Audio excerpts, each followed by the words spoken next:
Bir kambag'al bechora yo'lda ketayotsa, oldidan bir hamyon chiqdi. Ichini ochib qarasa, bir tiyin tanga bor ekan. Kambag'al ota-onam anchadan beri sut ichmagandi. Bu pulga ularga sut olib boraman deb o'ylab turgan ekan, hamyon og'irlashdi. Ichini ochib qarasa, hamyonda 10 tanga turganmish. Kambag'al "Yo Xudo, qudratingdan" deb hayron qolibdi-da, undan ko'ra bu pulga bitta sigir olaman. Shunda ota-onam, farzandlarim ham har kuni tongda sut ichadigan bo'lishadi deb o'ylagan ekan, hamyon yana ham og'irlashdi.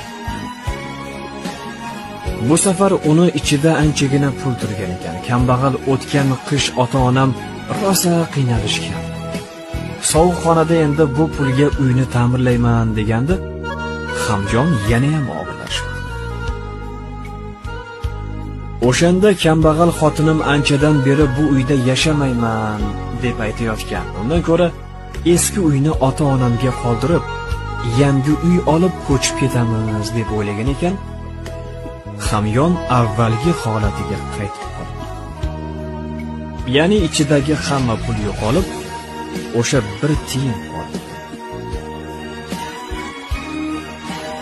Xulosa esa o'zingizdan aytdim.